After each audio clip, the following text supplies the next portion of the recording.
સર્વેભ્યઃ જય Shri Krishna. Shri Saraswati group of education વતી હું જગદીશ દવે આપ સર્વેનું વિડિયો લેક્ચરની અંદર હાર્દિક સ્વાગત કરું છું। કેમ છો વિદ્યાર્થી મિત્રો? મજામાં? મજામાં જશો ને? તો જોઈએ આપણે આજના દિવસે સંસ્કૃત કક્ષા 9 ચેપ્ટર નંબર 6 સર્વમ ચારુતરમ વસંતે। સર્વમ ચારુતરમ વસંતે એનો અર્થ થાય કે વસંત ઋતુમાં બધું સોહામણું હોય છે। વસંત ઋતુની અંદર બધું સોહામણું હોય છે। તો આપણે આજે ચેપ્ટર નંબર 6 ભણવાના છીએ।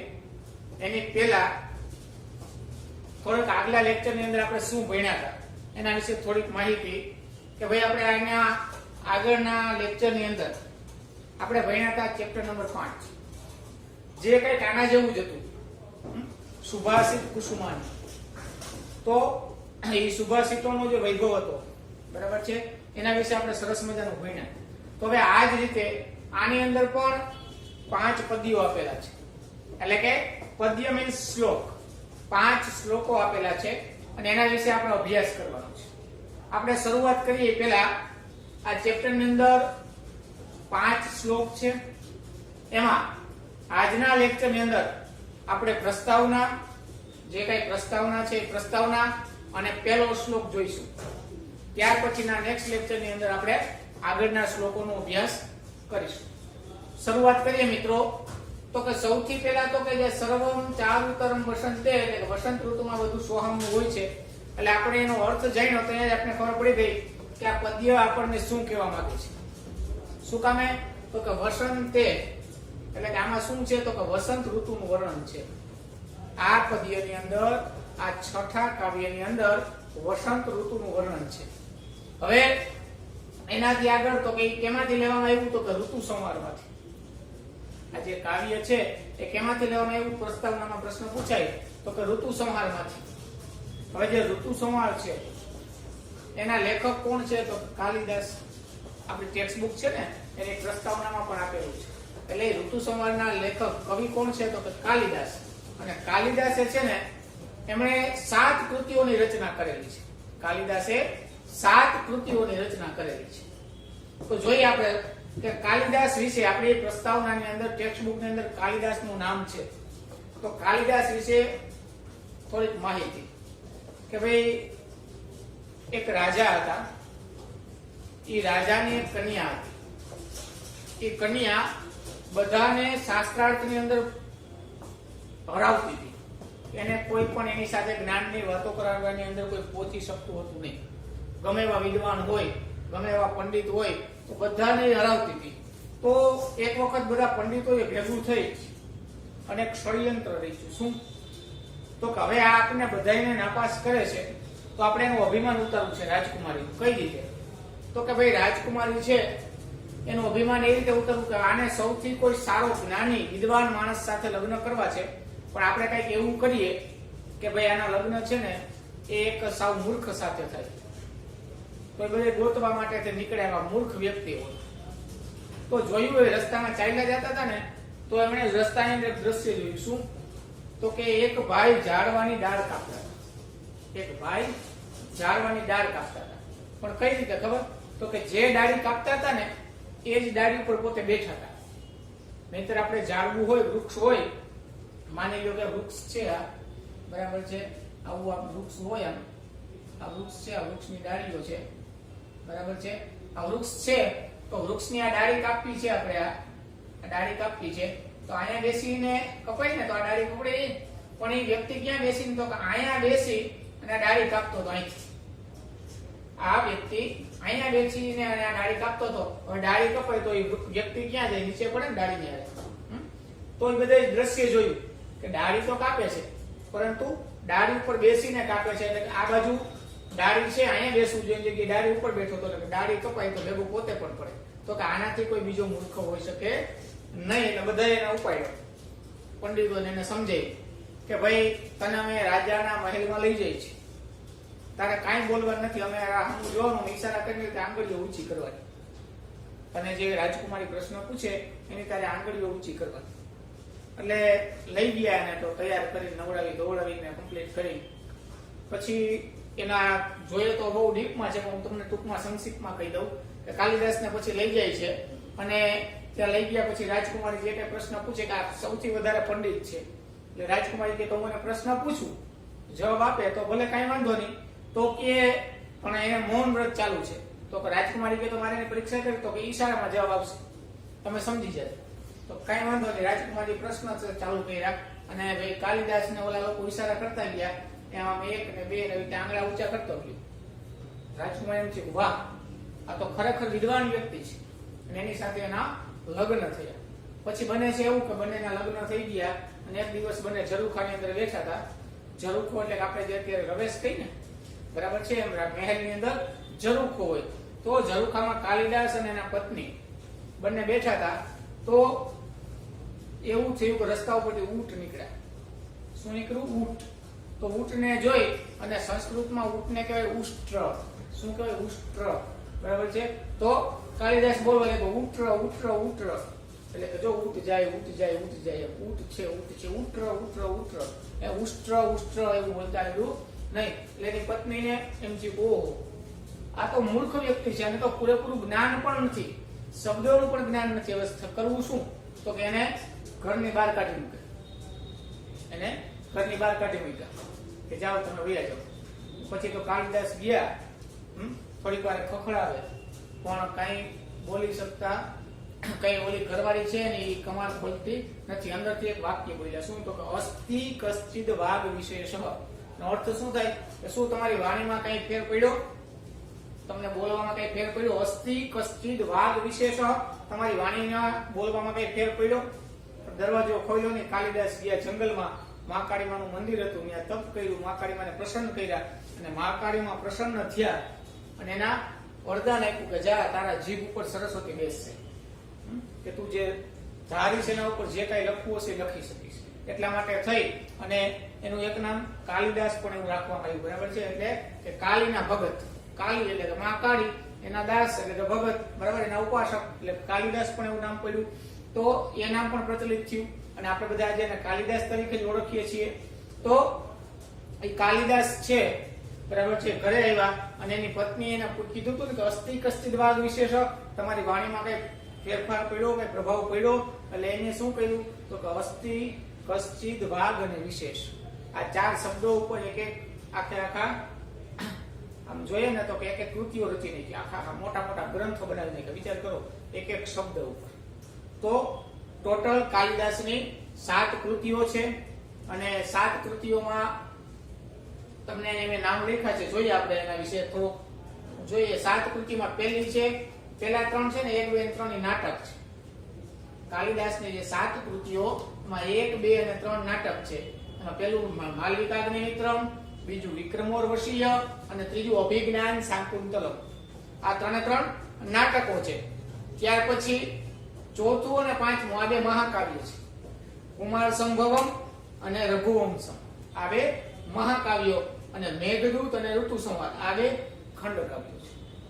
તો આ 7 કૃતિઓની કાલિદાસે પછી રચના કરી. તો એ જે 7 કૃતિઓ કાલિદાસની છે એમાં જે ખંડકાવ્ય છે જેનું નામ છે ઋતુ સંહાર, જેનું નામ છે ઋતુ સંહાર, બરાબર છે, એમાંથી આ કાવ્ય લેવામાં આવ્યું છે. એમાંથી અમુક શ્લોકો આ કાવ્યની અંદર મૂકવામાં આવ્યા છે. જે ઋતુ સંહાર નામનો ગ્રંથ છે એમાંથી આ સર્વમ ચારુતરમ વસંતે પદ્ય, એમાંથી 5 શ્લોકો એ કાવ્યમાંથી લેવામાં આવ્યા. સમજાઈ ગયું કે આ કેનું વર્ણન છે? તો આમાં વસંત ઋતુનું વર્ણન છે, એ ઋતુ સંહારમાંથી લેવામાં આવ્યો છે. ઋતુ સંહારના કવિ કાલિદાસ છે લેખક, એની 7 કૃતિઓ છે, 3 નાટક, 2 મહાકાવ્ય અને 2 ખંડકાવ્ય. હવે મિત્રો ટેક્સ્ટ બુક જોઈએ આપણે. તમારા બધાની પાસે ટેક્સ્ટ બુક હશે. ટેક્સ્ટ બુક ઓપન કરીએ આપણે. એમાં પ્રસ્તાવના છે. પ્રસ્તાવના ખૂબ જ મહત્વની વસ્તુ છે કે પરીક્ષાની અંદર એમાંથી પણ પ્રશ્નો પૂછાઈ શકે. પરીક્ષાની અંદર પ્રસ્તાવનામાંથી જોડકા છે, 1 માર્ક્સના પ્રશ્નો છે, એ પણ એમાંથી પૂછાઈ શકે. તો આપણે જોઈએ પ્રસ્તાવના. બધાનું ધ્યાન ટેક્સ્ટ બુકની અંદર જોઈએ આપણે. પહેલો પેરેગ્રાફ કે મહાકવિ કાલિદાસ સંસ્કૃતના અને સમગ્ર વિશ્વના સુપ્રસિદ્ધ કવિ છે. શું કીધું? કે મહાકવિ કાલિદાસ સંસ્કૃતના તો છે જ, પરંતુ સમગ્ર વિશ્વના સુપ્રસિદ્ધ કવિ છે. તો કાલિદાસ ફક્ત ભારતમાં જ નહીં કે ખાલી ભારતમાં જ કાલિદાસને ઓળખીએ છીએ આપણે, એના પુસ્તકો ભણીએ એવું નહીં, પરંતુ વિદેશોની અંદર પણ કાલિદાસની કૃતિઓ છે ને તો અલગ અલગ ભાષાઓની અંદર આ બધા છે, મેઘદૂત ને કુમાર સંભવ ને રઘુવંશમ ને છે ને અભિજ્ઞાન શાકુંતલમ, એની લગભગ આ કુમાર સંભવ ને મેઘદૂત ને રઘુવંશ ને છે ને એની તો વિશ્વની બધી ભાષાઓની અંદર અનુવાદ થયેલો છે. એટલે કે બધી ભાષાઓનું ટ્રાન્સલેશન, સોરી અનુવાદ શું, ટ્રાન્સલેટ થયેલું બધી ભાષાઓમાં છે. એટલે વિદેશોમાં પણ મહાકવિ કાલિદાસ છે એ ખૂબ જ પ્રખ્યાત છે. આગળ જોઈએ, તેમણે કુલ 7 કૃતિઓની રચના કરી છે. તેમણે કુલ 7 કૃતિઓની રચના કરી છે, જેમાં માલવિકાગ્નિમિત્રમ, વિક્રમોર્વશીય, અભિજ્ઞાન શાકુંતલમ આ 3 નાટકો છે, કુમાર સંભવ, રઘુવંશમ આ 2 મહાકાવ્યો છે, અને મેઘદૂત અને ઋતુસંહાર આ 2 ખંડ કાવ્યનો સમાવેશ થાય છે. આગળનો પેરેગ્રાફ, મહારાજા વિક્રમ આદિત્યની રાજસભામાંના નવરત્નોમાં કાલિદાસ પણ એક હતા. કે જ્યારે રાજા વિક્રમ થઈ ગયા એના સભાની અંદર જે નવરત્નો હોય ને, બરાબર છે, એ નવરત્નોમાં એક કાલિદાસ પણ એક રત્ન સમાન હતા. આગળ જોઈએ, આના આધારે કાલિદાસનો સ્થિતિકાળ વિક્રમની 1લી શતાબ્દી ગણાય છે. એટલે કે 1લી સદી, વિક્રમ સંવતની 1લી સદી વિક્રમ રાજાની ગણાય. એટલે કે આશરે 2000 વર્ષ પહેલા મહાકવિ કાલિદાસ થઈ ગયા. ત્યારે 21મી સદી ચાલે છે. તો 1લી સદીનો કાળ હતો એ વિક્રમ રાજા વિક્રમનો હતો, એટલે 2000 વર્ષ પહેલા ગણાય છે. આગળ જોઈએ, આ મહાકવિ પ્રકૃતિ અને ઉપમાના કવિ તરીકે સુપ્રસિદ્ધિ પામ્યા છે. આ કવિ કોણ? તો કે કવિ કાલિદાસ ઉપમા અને પ્રકૃતિના કવિ તરીકે સુપ્રસિદ્ધિ પામ્યા છે.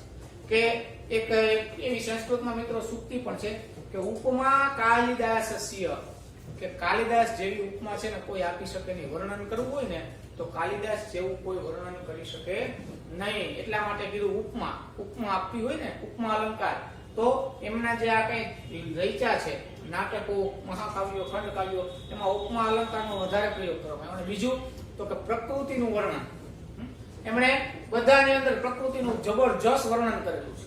અને એમાં જોઈએ ને તો કે મેઘદૂત છે, ઋતુ સંહાર છે, એની અંદર તો આબેહૂબ પ્રકૃતિનું વર્ણન કરવામાં આવ્યું છે.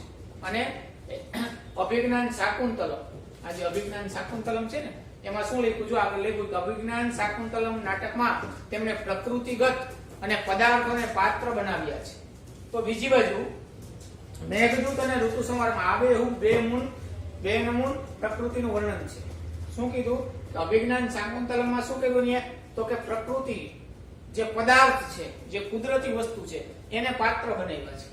એને પાત્ર તરીકે વૃક્ષ છે, તળાવ છે, જંગલો છે, પર્વતો છે, એની સાથે વાતો કરી છે કવિએ અને એને પાત્ર બનાવ્યા. અને મેઘદૂત અને ઋતુ સંહારમાં આબેહૂબ કે પ્રકૃતિનું જ વર્ણન છે. વર્ણન કરવું હોય, પ્રકૃતિનું વર્ણન કરવાનું કોઈ કહે તો આપણે અત્યારે વરસાદ ઋતુ ચાલુ છે, વર્ષા ઋતુ ચાલુ છે તો કુદરતી છે, તો એમ કહી શકાય કે ભાઈ સરસ મજાનું કેવું વાતાવરણ થઈ ગયું, તો કે ધીમો ધીમો ઠંડો ઠંડો પવન આવી રહ્યો છે. અમુક છાંટાઓ પૃથ્વી ઉપર વરસાદના પડ્યા છે, જેના કારણે થઈ માટીની સુગંધ એકદમ બધી બાજુ પ્રસરી રહી છે. ધીમે ધીમે કરી વાદળાઓ છે એ અંધકાર થતો જાય છે, સૂર્યને ઢાંકી રહ્યા છે વાદળાઓ. અને પછી ધીમે ધીમે કરી મેઘો છે ગર્જના કરવા લાગ્યા છે, વાદળો એકબીજા સાથે અથડાવા લાગ્યા, ગર્જના થવા લાગી. અને ધીમે ધીમે કરી અને વરસાદ જબરજસ્ત વરસવા લાગ્યો છે. નાના નાના બાળકો છે એ શેરીઓમાં અને ગલીઓમાં વરસાદના પાણીમાં ભીંજાવા માટેથી, નાહવા માટેથી બહાર નીકળી ગયા છે. ઘરના વડીલો અગાસી ઉપર ચડી અને નાના બાળકોનું ધ્યાન રાખી રહ્યા છે. આવું વર્ણન, આને કહેવાય વર્ણન. તો આવું સરસ મજાનું પ્રકૃતિનું વર્ણન મેઘદૂત અને ઋતુ સંહારમાં કાલિદાસે આબેહૂબ કર્યું છે. તો જબરજસ્ત. પ્રકૃતિ વગર આપણે કોઈ પણ જીવી શકીએ જ નહીં. પરંતુ આપણે અત્યારે શું કરીએ તો કે ભાઈ પ્રકૃતિને જ આપણે છે ને નાશ કરતા જઈએ, વૃક્ષો કાપવા લાગ્યા. ધીમે ધીમે કરતા આપણને બધી તકલીફો થવા લાગી. કહેવાનો મતલબ કે પ્રકૃતિ છે તે જ પરમેશ્વર છે. તો આ બંને કાવ્યોમાં અને અભિજ્ઞાનમાં એમણે ખૂબ જ પ્રકૃતિનું વર્ણન કર્યું છે. આગળ જોઈએ, પ્રસ્તુત પાઠમાં ઋતુ સંહારમાંથી વસંતનું વર્ણન કરનારા 5 પદ્યોનો અભ્યાસ કરીશું. પ્રસ્તુત પદ્યમાં એટલે કે ચેપ્ટર નંબર 6 માં સર્વમ ચારુતરમ વસંતે એમની અંદર ઋતુ સંહારમાંથી 5 પદ્યોનો અભ્યાસ કરીશું કે જે ઋતુ સંહાર નામનું જે ખંડકાવ્ય છે એમાંથી 5 શ્લોકો લેવામાં આવ્યા છે જેનો આપણે અભ્યાસ કરીશું. એ વાત આપણે કોઈ વસ્તુનું વર્ણન કેવી રીતે થાય શકે એ વાત શીખવાની છે કે આમાંથી શું શીખવાનું છે આખા ચેપ્ટરમાંથી. તો કે કોઈ વસ્તુનું વર્ણન કરવું હોય, કોઈ સ્થળનું વર્ણન કરવું હોય તો કેવી રીતે કરી શકાય એમાંથી આપણને આ ચેપ્ટરમાંથી શીખવાનું છે. અને બીજું તો કે તત્પુરુષ સમાસના કેટલાક પ્રયોગોને પણ અભ્યાસ કરવાનો છે કે આ ચેપ્ટરની અંદર તત્પુરુષ સમાસના ઘણા બધા પ્રયોગો છે એનો પણ આપણે અભ્યાસ કરીશું. તો મિત્રો આ હતી પ્રસ્તાવના કે આ ચેપ્ટરને સર્વમ ચારુતરમ વસંતે એ ઋતુ સંહારમાંથી લેવામાં આવ્યું છે. એની અંદર વસંત ઋતુનું વર્ણન છે, એના કવિ કાલિદાસ છે, એની 7 કૃતિઓ છે. એ 7 કૃતિઓ 3 નાટક, 2 મહાકાવ્ય, 2 ખંડકાવ્ય, એમાંનું જે 7મું ઋતુ સંહાર છે ખંડકાવ્ય એમાંથી આ લેવામાં આવ્યું છે. અને આ કાવ્યમાંથી કે કોઈનું વર્ણન કરવું હોય તો આપણે કઈ રીતે કરી શકીએ અને તત્પુરુષ સમાસનો આપણે અભ્યાસ કરવાનો છે. તો મિત્રો હવે જોઈએ આપણે શરૂઆત કરીએ શ્લોક નંબર 1. પહેલા તો આપણે શું કરશું તો કે એનું અનુવાદ આપણે એનું વાંચતા શીખશું. વ્યવસ્થિત આપણને વાંચતા આવડતું હશે, બરાબર છે, એનું ઉચ્ચારણ આવડશે તો જ આપણે આગળ ભણી શકશું, બોલી શકશું. જોઈએ એનું ઉચ્ચારણ શું છે તો કે દ્રુમાહા સપુષ્પાહા સલિલમ સપદમમ. દ્રુમાહા સપુષ્પાહા સલિલમ સપદમમ. સ્ત્રિયઃ સકામાહા પવનઃ સુગંધિઃ. સ્ત્રિયઃ સકામાહા પવનઃ સુગંધિઃ. સુખાઃ પ્રદોષાઃ દિવસાશ્ચ રમ્યાઃ. સુખાઃ પ્રદોષાઃ દિવસાશ્ચ રમ્યાઃ. સર્વં પ્રિયે ચારુતરમ વસંતે. સર્વં પ્રિયે ચારુતરમ વસંતે. હવે આને આપણે એક વખત રાગમાં જોઈ લઈએ કે ગાવું હોય તો કઈ રીતે ગવાય. આપણને ઉચ્ચારણ આવડી ગયું જોઈએ. દ્રુમાઃ સપુષ્પાઃ સલિલમ સપદમમ. સ્ત્રિય સકામાઃ પવન સુગંધિઃ. સુખા પ્રદોષાઃ દિવસાશ્ચ રમ્યાઃ. સર્વં પ્રિયે ચારુતરમ વસંતે. સર્વં પ્રિયે ચારુતરમ વસંતે. તો મિત્રો આપણને ગાતા પણ આવડી ગયું. હવે આપણે જોઈએ આનો અર્થ. હવે અહીંયા મેં જે લખેલું છે મિત્રો આ છે આખે આખો આનો અન્વય. આને શું કહેવાય? અન્વય. અન્વય છે. તો અન્વયની અંદર આપણે અહીંયા ભણશું કઈ રીતે તો કે 3 in 1 છે. કઈ રીતે તો કે આ અન્વય કે મેં પહેલા કીધું હતું કે શ્લોકો છે એમાં અમુક શબ્દ આપણે ઉમેરવા પડે, ભાષાંતર કરવા માટે થઈને બ્રેકેટમાં લેવા પડે, આડાઅવડા હોય, બરાબર છે, અર્થ કરવા માટે થઈ એને અન્વય કહેવાય. તો અન્વય છે આ આખો અન્વય છે. હવે આની હારે શું છે? અન્વયની હારે શબ્દો પણ આપેલા છે. માનો કે દ્રુમા શબ્દ, સપુષ્પા શબ્દ, સલિલમ, સપદ્મમ, સ્ત્રીય, સકામ. તો જે પહેલો શબ્દ છે એનો અર્થ આ છે વૃક્ષો. જો દ્રુમા તો કે વૃક્ષો, પુષ્પ તો કે ફૂલો વાળા, સલિલમ તો કે પાણી, પદ્મમ તો કે કમળ, સ્ત્રીય એટલે કે સ્ત્રીઓ, સકામ એટલે કે કામનાઓ વાળી. શું થયું? અન્વય થયો. એની હારે શબ્દાર્થ પણ થયા અને શબ્દાર્થની હારે હવે આ જે છે ગુજરાતી મેં લખ્યું છે અહીંયા એનું બરાબર ગુજરાતી તમે ખાલી વૃક્ષો ફૂલવાળા છે એના પછી બાજુમાં જોડતું જવાનું, ઊભું લખતું જવાનું. પાણી કમળો વાળું છે, સ્ત્રીઓ કામનાઓ વાળી છે, પવન સુવાસ એટલે કે સુગંધ વાળો છે, પ્રદોષકાળ એટલે કે સમય સાંજનો સમય સુખમય છે અને દિવસો રળિયામણા છે. હે પ્રિયા વસંત ઋતુમાં સઘળું ખૂબ સુહામણું છે. આ આખે આખો તમે અહીંથી સ્ટાર્ટ કરીને આમ લખો. આ એનો થઈ ગયો અનુવાદ. શું થઈ ગયું? શબ્દો થઈ ગયા, અન્વય લખાઈ ગયો, અન્વયની સાથે જે શબ્દો છે એના અર્થો પણ છે અને હારે હારે અનુવાદ પણ છે. તો આ મિત્રો 3 in 1 છે કે આપણે આની અંદર 3 ભણશું. શબ્દય ભણશું, એનો અર્થય ભણશું અને અનુવાદ પણ ભણશું. આપણે જોઈએ હવે શરૂઆત કરીએ. શું કીધું પહેલી પંક્તિમાં કે દ્રુમાહા સપુષ્પાહા સંતિ. દ્રુમાહા સપુષ્પાહા સંતિ. દ્રુમાહા એટલે કે વૃક્ષો. દ્રુમા એટલે કે વૃક્ષ પણ બહુવચન છે એટલે કે વૃક્ષો. સપુષ્પાહા, સપુષ્પા એટલે કે ફૂલો વાળા, પુષ્પ એટલે કે ફૂલ અને સ એટલે કે સાથે, પુષ્પોની સાથે. પુષ્પો વાળા. સંતિ છે એવો શબ્દ આમાં કે છે નહીં એટલે એનું ગુજરાતી આપણે લખવું પડે એટલે સંતિ શબ્દ મેં બ્રેકેટમાં લઈ લીધો. બરાબર છે. શું થયું? દ્રુમાહા સપુષ્પાહા સંતિ. દ્રુમાહા એટલે કે વૃક્ષો, પુષ્પાહા એટલે કે ફૂલો. બરાબર છે. સપુષ્પા ઝાડવાઓ છે કેવા વાળા છે? તો ફૂલો વાળા છે. દ્રુમાહા સપુષ્પાહા સંતિ એટલે કે ભાઈ વૃક્ષો પુષ્પો વાળા છે, ફૂલો વાળા છે. પછી આગળની બીજી તો કે સલિલમ સપદ્મમ. તો કે સલિલમ સપદ્મા મસ્તિ. સલિલમ એટલે કે શું કીધું? પાણી. સલિલમ નો અર્થ શું થયો? પાણી. અને પદ્મ, પદ્મ એટલે કે કમળ. પદ્મ એટલે કે કમળ. અસ્તિ એટલે કે છે. તો કે પાણી કમળો વાળું છે. આ સલિલમ શબ્દ છે. બરાબર છે. લીલમ. બરાબર છે. સલિલમ શબ્દનો એક અર્થ થાય શેવાળ પણ થાય. સલિલમ શબ્દનો એક અર્થ શેવાળ પણ થાય. અહીંયા શું કીધું? સલિલમ સપદ્મામ. અહીંયા આપણે લેવાનો છે પાણી અર્થ.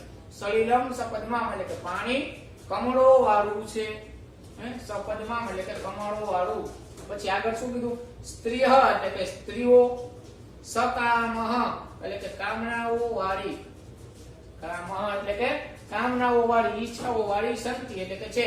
સ્ત્રીઓ ઈચ્છાઓ વાળી છે, કામનાઓ વાળી છે. એટલે કે કંઈક ને કંઈક ઈચ્છાઓ વાળી છે કે જ્યારે વસંત ઋતુ હોય ને ત્યારે આપણને કંઈક ને કંઈક ઈચ્છાઓ ઉત્પન્ન થાય. આપણા મનની અંદર કંઈક ને કંઈક અલગ કરવાની ઈચ્છાઓ ઉત્પન્ન થાય. બરાબર છે કે ભાઈ કંઈક નવીન કરીએ, ક્યાંક બહાર જઈએ, ક્યાંક ફરીએ. તો આ કાવ્યની અંદર તો કે ભાઈ જે ઋતુ સંહાર છે ને એ એક બંને પ્રેમી અને પ્રેમિકા વચ્ચેનું આખે આખું સરસ મજાનું વર્ણન છે. કે આપણે ઘણી બધી સિરિયલોમાં સાંભળતા હોય હે પ્રિય કેમ છે. બરાબર. તો કે એ આખે આખું એક નાયક અને નાયિકાને લઈ અને બંનેના સંબંધોનું વર્ણન છે.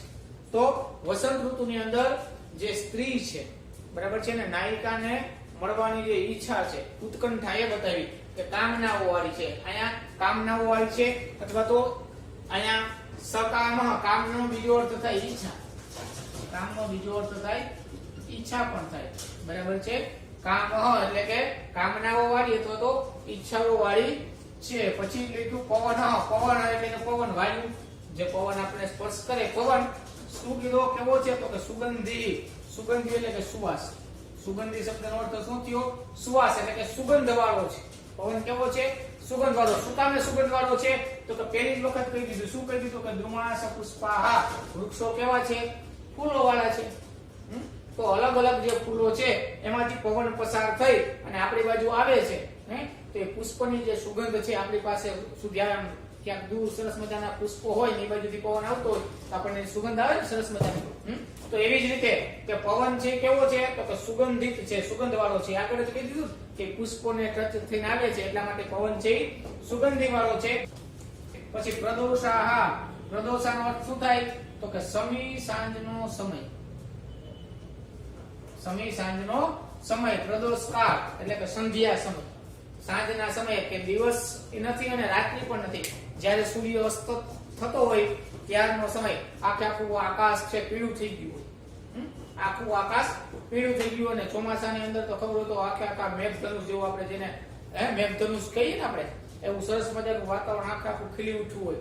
તો એ જે સમય છે એને કહેવાય પ્રદોષકાળ. તો એ પ્રદોષકાળ એટલે કે સમી સાંજનો સમય કેવો છે? તો કે પ્રદોષાહા સુખાહા. સુખા એટલે કે સુખમય છે. સુખા એટલે કે સુખમય છે. પ્રદોષકાળ એટલે કે સમી સાંજનો સમય સુખમય છે. અને દિવસાહા ચ એટલે કે દિવસો. અને ચ એટલે કે અને દિવસાહા એટલે કે દિવસો કેવા છે? તો કે રમ્યાહા સંતિ. રમ્યા એટલે કે રળિયામણા, સરસ મજાના છે. આગળ જોઈએ હવે હે પ્રિય. જો એ સંબોધન કર્યું છે ઋતુ સંવાદની અંદર મેં કીધું ને કે પ્રેમી યુગલની આખી વાત છે. તો એનો પ્રેમિકા છે અથવા તો એનો જે કોઈ પતિદેવ છે, એનો પતિ છે અથવા તો પત્ની છે. બરાબર. તો એ પત્નીને એના પતિદેવ છે એ સંબોધન કરે કે હે પ્રિય. એટલે કે હે પ્રિય વસંતે એટલે કે વસંત ઋતુમાં સર્વમ એટલે કે સઘળું ચારુતરમ અસ્તિ એટલે કે સોહામણું છે. બધું ખૂબ જ સુંદર છે.